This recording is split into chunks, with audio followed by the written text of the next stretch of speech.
Welcome to The Vault with Financielle. This is a safe space where we talk all things life and money and no topics are off limits. I'm wondering how many times I've said that.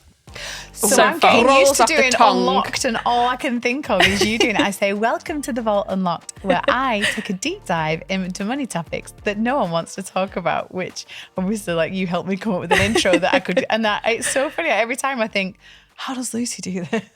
Seamlessly. I feel like every time I'm in the shower the like day before the podcast, I'm like, welcome to The Vault. I've not forgotten it. Still got it. You're like, Alex, come in, let me ask you some questions. What would you do in this situation? Controversial money Is this opinion. controversial? I can imagine you like muttering it in your sleep. Like, Welcome to The Vault. Definitely. How are we doing today? Good. We were just educating Laura on K-pop Oh my God. because she hadn't heard the... Go on. Sing it. I'd I mean, it's been out for a couple of months now, but it's still going strong. Like, people are addicted to it. It's very, very I thought addictive. when I played it, I would have then gone, oh yeah, no, Never heard it. It slid How have you past me. So my escaped it? child was singing it to me and I thought it was a voice exercise for her theatre class, and it wasn't. It's a real song. Bruno Mars. Every song's a hit with that man. Oh my God. Anything Every Bruno song. Mars touches. Yeah, literally the Lady Gaga one. The kids love that one. Yeah, I love that one. Yeah, That makes me feel like I'm in a movie. yeah. When I'm in the car, passenger side. Very dramatic. Ah. You're the main character. Yeah. We were I was listening like, to you're right. the radio this morning, and someone chose Whitney as like the birthday song with Scott Mills. I don't know if people listen to it. And the woman wrote in and she was like, I've just done a solo concert in my car as I pulled up to work. That's what I'm so excited for, to be in the car by myself. Like, sing. Do you know when you see people singing in the car? And They're going for it. love that. That's you. I I'm want a musical. manifesting it. What would the track be? Musicals? I would do Ballads. a Mamma Mia episode. Oh, right. Yes. Episode. Show. Sorry. Karaoke. Obviously a Harry Styles Yeah. show. Yeah. A Sabrina Carpenter show. Yeah. I don't know what the musicals are. She's got it lined up. The She's funniest fine. is wondering. Well, a Whitney one would be good. The funniest Yes. is wondering whether how loud have you got it, and how can other people hear? Because sometimes if you pull up when at you're like in a roundabout, motorway and you've got it cranked You're up and you're fine. going for Yeah. it, and then all of a sudden you pull into like a car park and you know full well it's like boom, boom. Yeah, I'm going to need exciting. soundproofing. Proofing on my worst car in the world.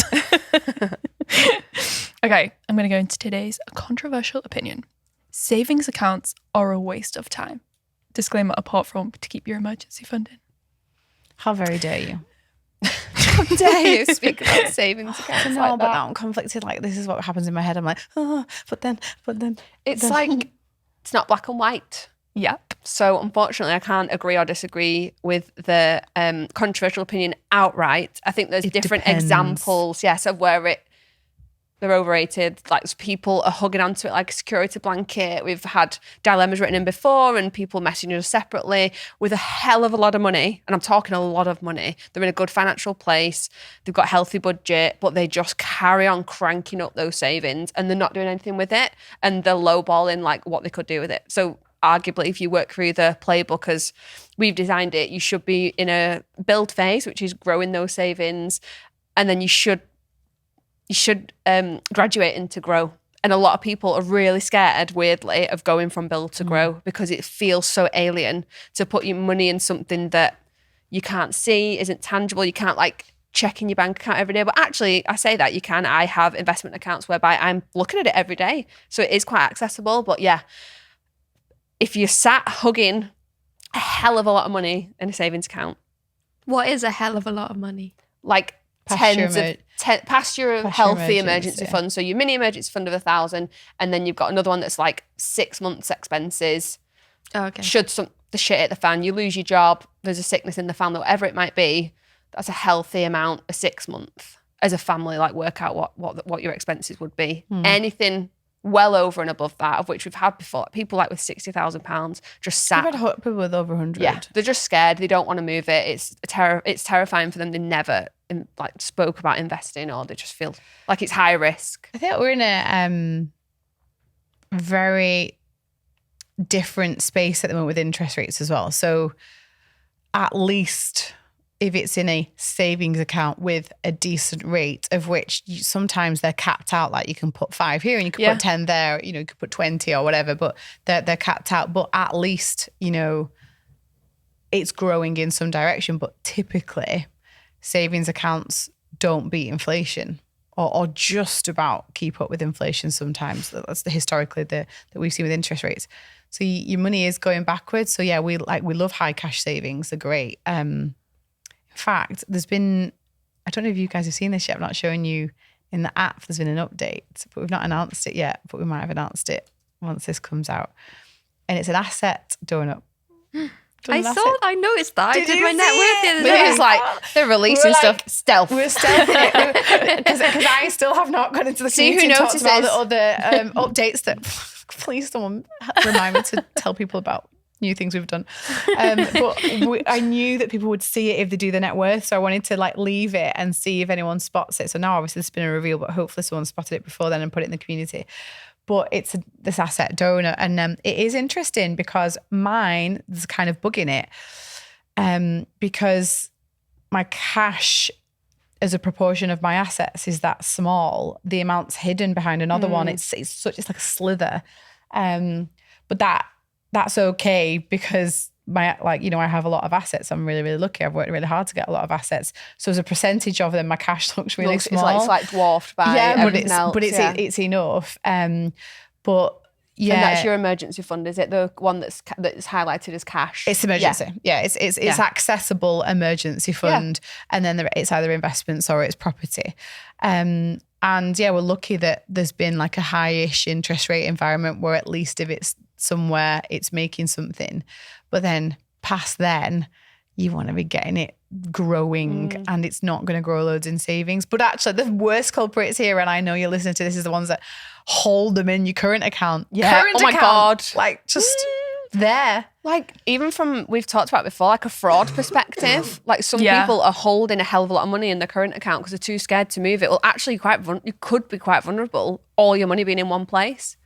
Like it takes one phone call, and Laura speaks about on the BBC all the time. All the time. It could just go. Like one phone call, one email, one phishing text message, whatever it might be, something so innocent that feels so real, that could go. So even from a safety perspective, you shouldn't have all that in your current account. Let's diversify. Well, you need to diversify. Like for the in the UK, you're protected up to 85 grand in each bank, and that could be like a family of banks. So I'm making this up, but for example, you've got Crew and Santander, the same bank, I think, aren't they? So like you're only protected for 85 across that whole umbrella. That's something to look at for people. Luckily there's not as many now that are under the same one, like they're all quite separate, but watching, you only get protected for 85 if the bank fails. And when it comes to fraud, exactly. I mean, God, so I keep £100 in my current account. I have a buffer of £100 and I use pots, and all the money's in pots. And yesterday I was on the way out to take my little one to dancing, and my husband was like, we need cash for the dancing. I'm like, oh God, and it's in the space ready.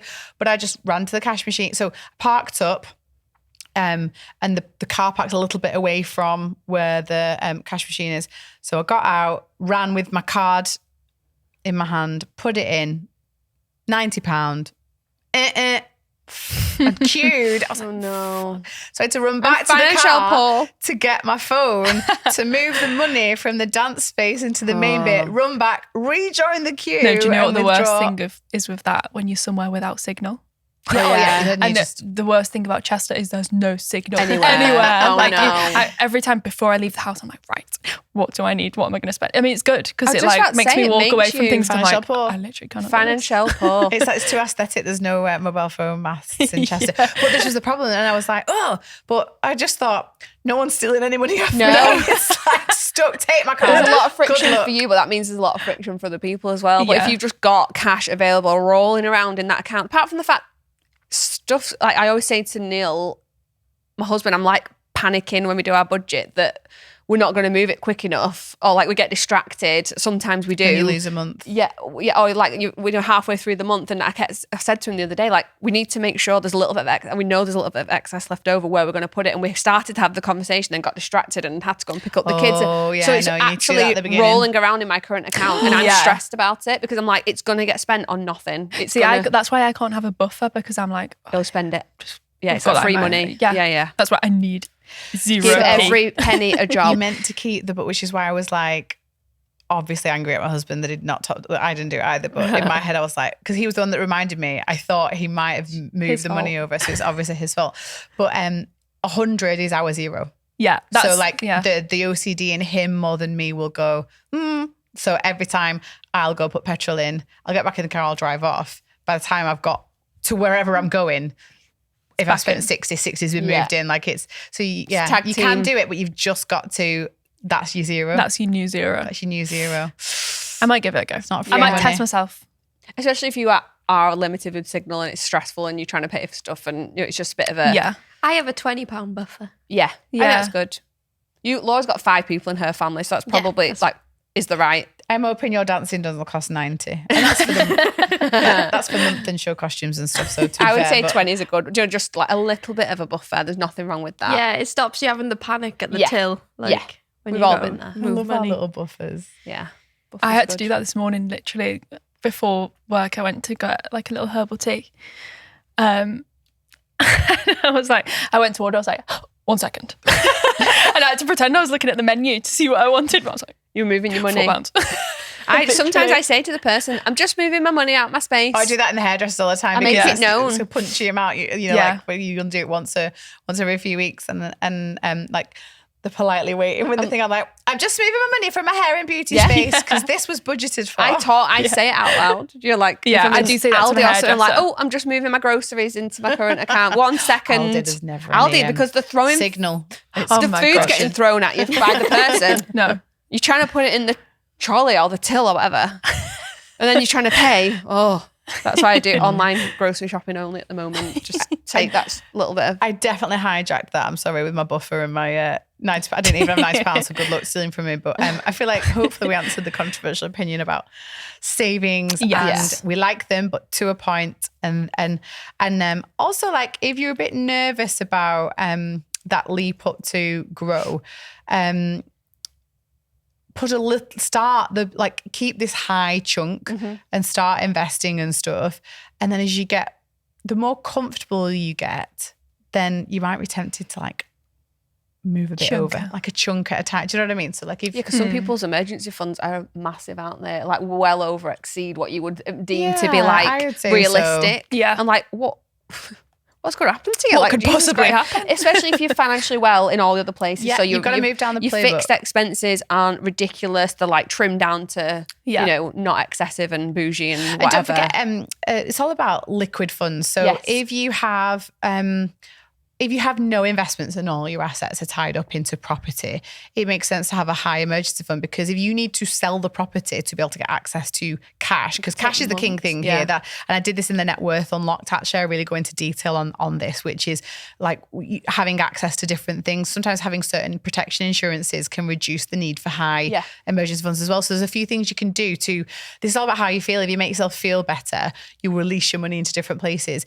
But ultimately, if you have money in investments, it is a liquid investment. You can usually, get, apart from it being a pension, you can get access to your other investments. So yes, it could have gone down, it could have gone up, but you can get access to them. So if you needed cash, you just sell shares. Like, you can get access to them. It's not as fixed, or as the minimum isn't guaranteed like cash is.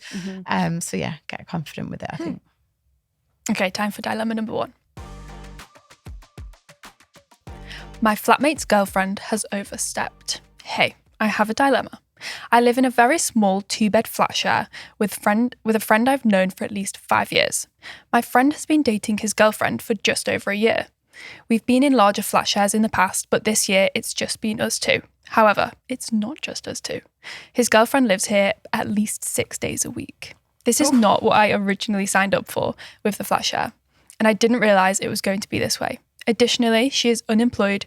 She doesn't contribute to rent or bills, despite me asking on numerous occasions if a small contribution would be possible.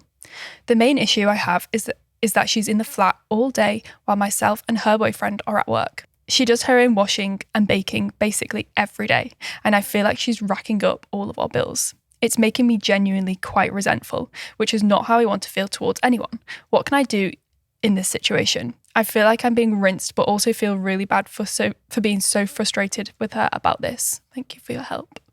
I feel like we've had a dilemma similar to this before, but it was targeted at a boyfriend and this is targeted at a girlfriend. So I feel like we're going to answer it differently. Hold on, everyone. I'm meant to be really compassionate, okay? We were like really like, we were going out. I believe, did we say we were going to? He had to do an interpretive dance every time he wanted to come over. Yeah. We were smoking him out, weren't we? Yeah. We said we need to smoke him out. Because it was two girls having like this girly time and then boyfriend he was... encroached. This is not No, a it's the throuple, girl. is what I would say. She did not agree. This is what annoys me. She didn't agree to this. And I'm all for someone having a girlfriend and them coming over. And sometimes the best friendships come out of those types of things. Like it's not a negative. It's the fact that she's not contributing anything and she's there all day. Like it would play on my mind. I'd be sat like, she's sat on the couch now watching this morning. Like, I'm really controversial. Do you reckon like she's got feelings for him and she just doesn't like the girlfriend as well? Because like, oh my God. We had this arrangement. No, this to is be like fair, a book. she says that they had multiple house Sounds like shares. a long-term This one's thing, ended up just the two of them. Yeah. She doesn't sound like she doesn't want, she's more annoyed at the non-contribution than she is the fact that she's there all the time. Yeah, that's what she's it not seems saying like that. But I just, in my Realistically- head, this rom-com is happening. realistically, is she racking up? Like, if you're in the house all day baking and doing your washing and stuff, how much is she racking up? Like, is it more that she's more resentful, so she's like amplifying it in her brain that like she's racking up all these bills? Like, It's less what I think it's less massive about difference bills. It's more the principle that It's the principle. if the fact that they need to flat or room, like not room share. Gosh, I'm going with this throuple thing, aren't I? Sorry. The fact that they share a bed.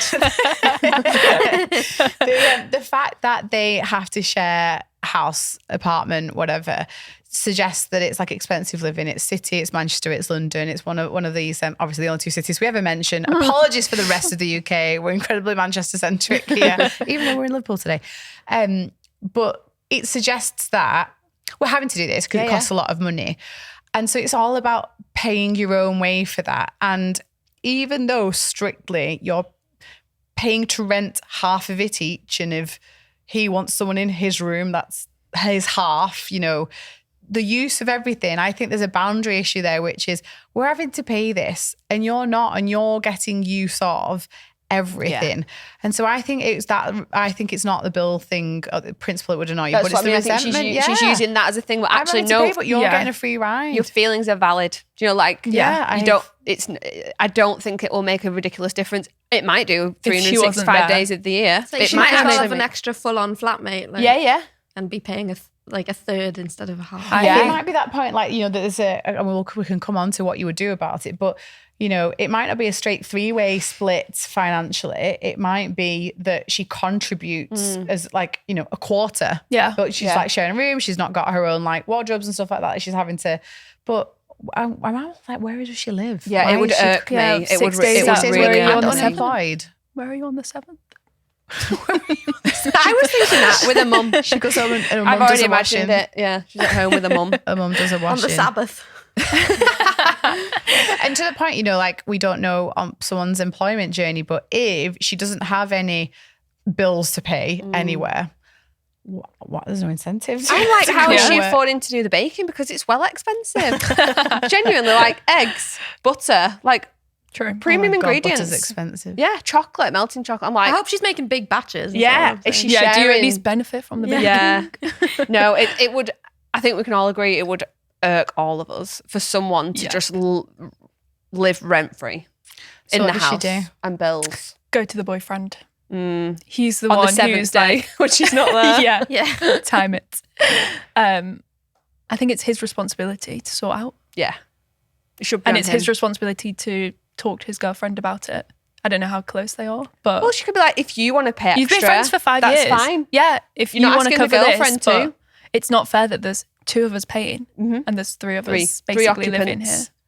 And if not, I'm going to speak to the landlord. How would you like that? Yeah. Can you imagine? Ultimatum. Oh my God, We've the talked about that audacity. before, that on Emily in Paris, when she shops them and says there's 3 people living in Yeah. that. Oh my God, yeah. Oh my God, you could message Get the some landlord kicked and get out. them to do a flat inspection, Oh yeah. a surprise And then one. But then plant she's getting some her, stuff. her tenancy at risk. Like, right, Yeah. you're all Oh, yeah, are you true. all on you? This is what I mean. I'll always take the risk because I don't want to do the confrontation. I'd rather lose my flat. She either she has to say something. She needs to say something. She can say something to him. And look, one of the options is she doesn't come around. Yeah. No financial upside to that one though. And she's not actually called this person out personally, as in she's like annoying, She's not a nice slob. person. She But doesn't say that at all. Yeah. It's She just could have done. She has, though. She says that despite me asking on numerous occasions true. if a small contribution would be possible. So I She wonder still if she's says But I how have you literally been doing ignored that? that bit, She's sorry. probably been like, please. shaking a little. And she's like, please. But again, she's like, well, you know, maybe she's saying when I get a job. She's just yeah, like well, she's absolutely where's that money coasting. coming from? Avoiding. Like, So I'd be like, so I've done your CV. And I'm I've thinking got you a job downstairs in the co-op. barista. So we're going to practice. You can sell some of your bakes there. Yeah. But therefore, you're absolutely right, Lydia. She's already tried to address it. The girl's already tried to avoid the situation. Yeah, enough's enough. So you need to go to the boyfriend. Yeah. Yeah. His responsibility. Yep. Oh God, it would be annoying though. It's expensive. It's expensive. Like we all have to do our fair share, and it's not like for little periods of time. It's different, but Yeah, if there was like she's lost a job, like she needs to move in with us for a few weeks. But this just seems to be nothing. She's happy This at home. seems she's having a baking. great This time. seems permanent. Wonder what she's watching. On She's using TV. your perfume when Oh, you're that time. out. She's trying your clothes on. Can you imagine? Perfume's gone down faster than I thought. your lush bath bomb. Like, You colour I've been wow's preserving gone. that. Oh my God. Jesus Christ, Lucy and I Holly just would be. died. You got whiplash looking at Lucy. Imagine if someone used our colour I wow. I would Olaplex, literally but I like- went for colour wow. No, 'cause I know colour it would wows. upset them more. I would literally draw a line. You can't even see it in the bottle, can you? I'd be like, I'd take weigh it. I'd take the film off. I'd take the silver wrapping off the wow bottle with a line. And then for baking, I think she's been using olive oil. Lucy. Oh my God. Your girlfriend's sending us under. She's trying to bankrupt us. I've made this olive oil cake today. You should fill the olive oil. Can you imagine? Oh my God. I would fume. Yeah. There's only one thing for it. You gotta Kick go her out. Yeah. You gotta go. We voted Yeah. and you need to leave. Okay, community win. I started using the Financielle app in January last year, and today I had a look back at my financial situation from January 2024. At that point, I was in over 5k debt, and I have very little savings. Fast forward to today, and I have under 1.5k left to pay in debt and almost 9k in savings. The main thing the app did for me was make me pay attention. I was wasting so much money without realising it. I know what you're about to say. yeah, me too. Well done. Now pay that off. You've got 9k. So that like I don't want it to take away, because really good exercise, by the way, to look if you've been with Financielle for a while, looking at your first budget, where you started, Ooh, yeah. like a lovely Why time not? Why not just say I've got no debt and 7.5k in savings? Makes no difference. Yeah, pay the debt Yeah, off because and you've nine's got. the bigger number, like we always like. It's like Bad Giovanna, I've got 9k. And you're But like, if you do no, your net but you've worth, got, you've not. you know. If you owe it, you don't. Yeah. Please pay it off. Please. Remember Please. you were so predictable. I'm convinced. Everyone's listening to this now going, what's the point in the vault? They say the same things every I time. know. So one thing that makes me laugh is like new people coming in the community and say it. And God. people will go, Holly's going to tell you. You know, like I tried to convince someone in the community to do it, and they were like, yeah, I see your point. I was like, no, it's literally like, not a you point, could it's be what you debt. have to do. I said to her, you could be debt free in the next 5 minutes. You literally have. Oh my God. She imagine had how like exciting that would tens of be. thousands of savings and like $3,000 debt. And I was like, you could literally ring the credit card company today and pay it off, and you'd still have a I was healthy like, amount of savings. Can I ring them for you? But they were still umming and ahhing, but I have to, you have to be patient and let people find their own way, and each to their own. Like it's how you feel, and that's what we always go off. So you have to be respectful of that. But I think, speaking from experience, myself realizing one day that You I did had it, savings and I had debt, and I could literally just wipe Move it off. something. And it's because you know the other stuff as well. Like you said, people get used to it. But if you know how to manage your money, if you have decided I'm never going into debt again, it's one of the best feelings. But if you actually are just going to do it again, you want savings because the debt doesn't matter enough to you. And so you understand where people hesitate. I always say, pay it off. And if you don't like it, go get a loan. Oh yeah, I love that. Yeah. I you love can change that. your mind. If Yeah. you really missed it, If you then missed being in just debt, Go get a just 1.5k rack it up loan. again. but like literally the next Yeah, day, yeah. if you're stressed, Just go take out a loan, get that cash, move the cash back to your savings. I promise you won't. You won't do it. That's such a good little tip, but what a win. And really good exercise to go and look back when you first started to see how far you've come. You've done amazing. What do you think would have been on your pre-financial? Because like our first Financielle budgets in the apps are cheated because we were on Financielle before we were doing spreadsheets. But what would pre-Financielle budgeting, what would we have seen? Like, it would have been clothes. It would have been restaurants. I probably wouldn't have even we did included that in bougie, yeah. That would have been included in the budget. There wouldn't have been because I would have been like, budget. this is what's coming in. I don't know what's going out. Because when you come to us brand new, what's really exciting, especially when you do the playbook, is we tell you do a budget first, like an accurate one, and then of your current spending. Yeah. What would the things before the cull, as I call it? Ours would just constantly be eating out. Yeah. And we still eat out. That's the irony of it. Like, and clothes, like designer stuff. And yeah, all on a credit card. Holidays, credit card. Still do that, just not credit card. Yeah, still going. We're not our budget. Our spending patterns are probably not too dissimilar, but the way that we manage money probably is very different. Yeah, and the impulsivities would have gone. I think that'd be interesting to see the ding, ding, ding, ding, ding, the stuff that you just racked up. That's amazing. You've done so well. When you hit 10, period off. Yeah, you can't do it now. Hit a nice round number. Yeah. If you'd like to tell us your win, head to the community in the app or email it to thevault@financielle.com. Time for our next dilemma. I lost my job 2 days before starting. Help. Hi guys. I've been absolutely blindsided by this and could do with some words of wisdom. I've been on a debt-free and savings journey for the last year, and I've loved your podcast and the Financielle app for helping me get on top of my budgeting, sinking funds, and making me feel less alone. For context, I'm 26, live in London, and I've always been lucky enough to land well-paying jobs, but I lived beyond my means and racked up some consumer debt. I've been chipping away at it and have halved it from 14k to 7k. My dilemma is that I recently got headhunted for a new role, which involved a pay increase, a company car, and great career advancement. I've been on garden leave for the last 6 weeks after handing in my notice at my last job. Now, 2 days before my start date, I got a call to say that the role would no longer be available due to unforeseen business circumstances. So now I find myself unemployed and unsure of where to go. I live with my boyfriend and we rent privately, but he doesn't earn enough to support us both long term. My mum has offered to cover my portion of the rent and bills as I don't have enough saved to do this for more than a month. But I'm also worried about racking up more debt with her and on a credit card, whilst I don't have the income. It's still quite a shock to me and I feel conflicted about where to go next, how to keep my head above water and what decisions to make about my future. This has massively dented my self-esteem, my expectations of where I'm supposed to be in my career right now, and my own faith in my decision-making. Any help or advice would be much appreciated.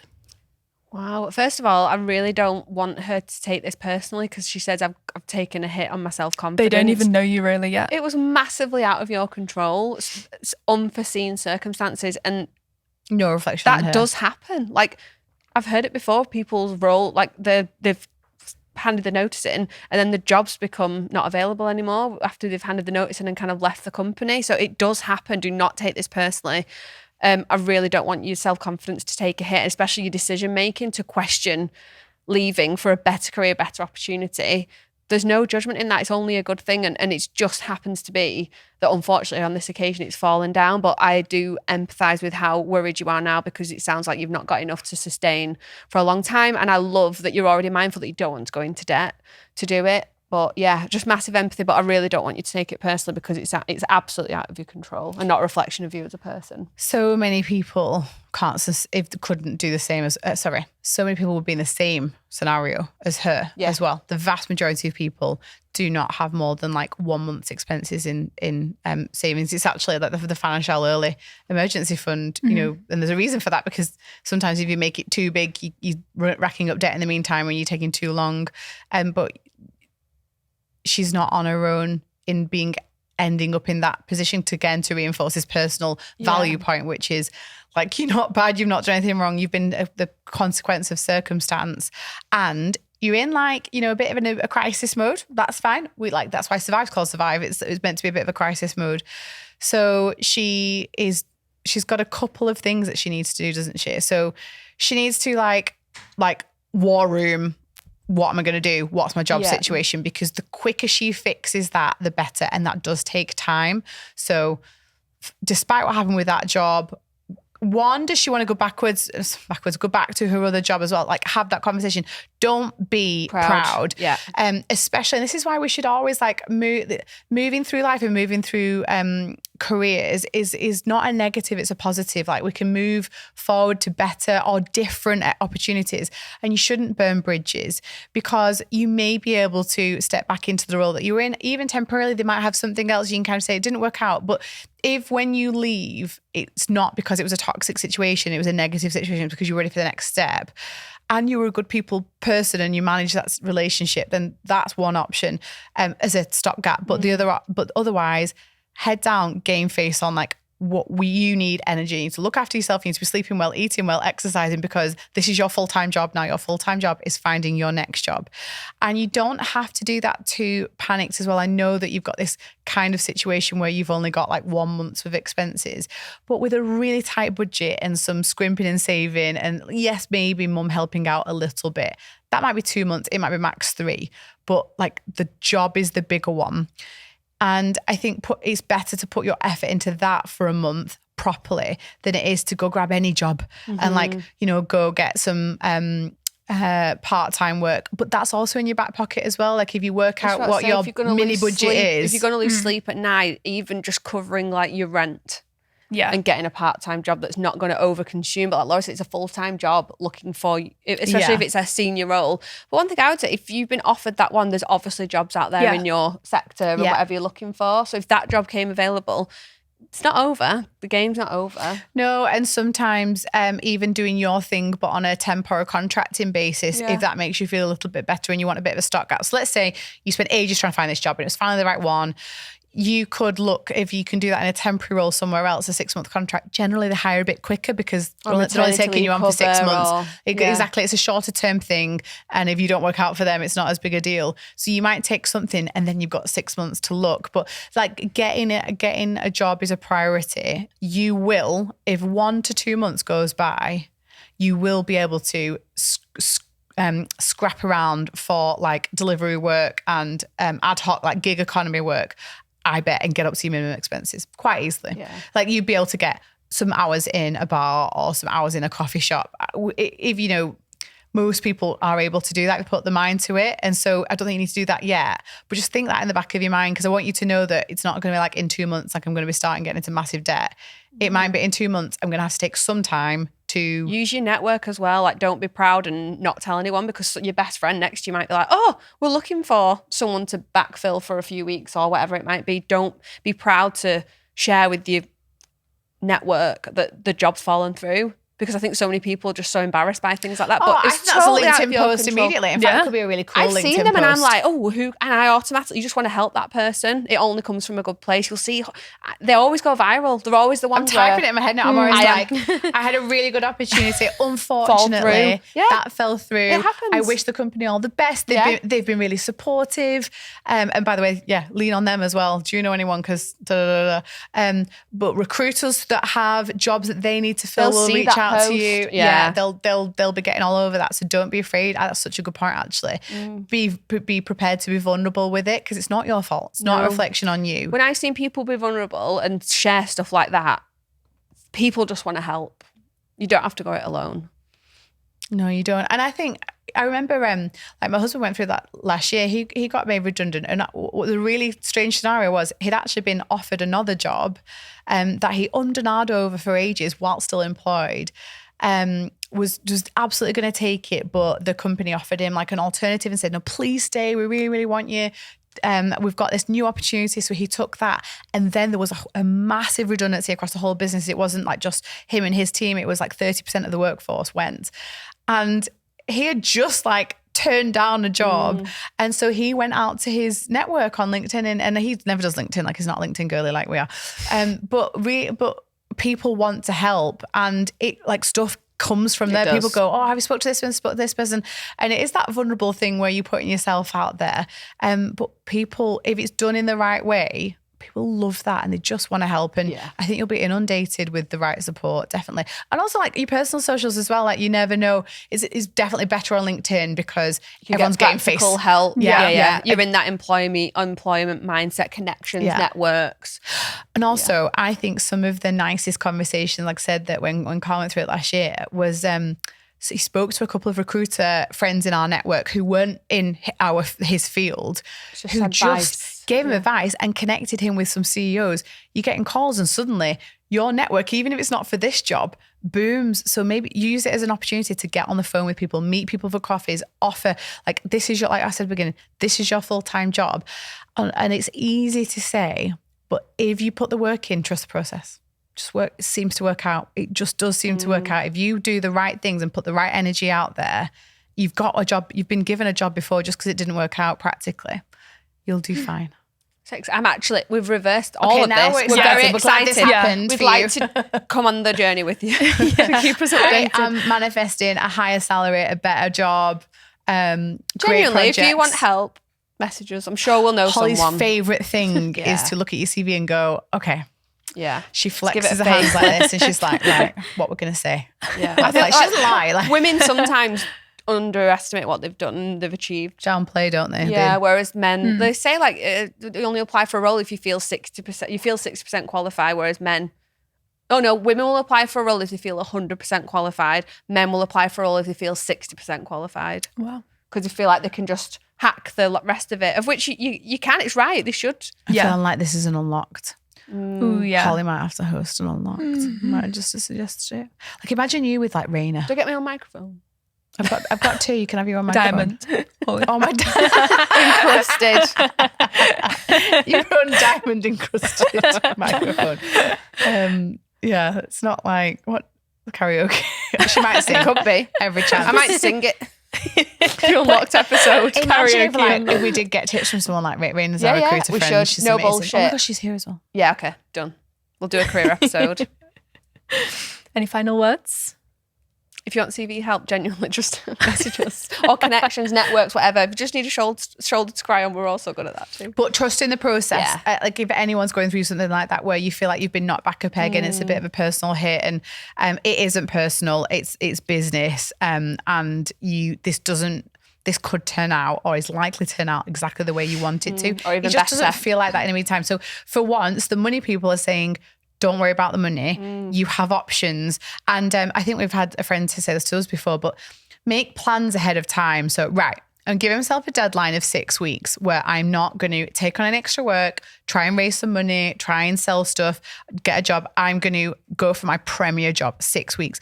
At that deadline, I might do my budget again. But then when that passes, I might go, okay, this is tougher than I thought to find the thing I want. I'm going to explore supplementing my income for a period of time whilst I then still make it my almost full-time job, but I do extra work. So give yourself like timelines, because what that does is takes the pressure off now, because you go, I've got a backup plan. You don't go, I've got to get a job, otherwise I've not got any money. Like you don't catastrophize. Relax on the money point, because you'll do fine. I like that. Yeah. Okay, that is all for this episode. The Vault is now closed. And just a quick disclaimer, The Vault is just a chat around life and money topics, and we are not giving financial advice.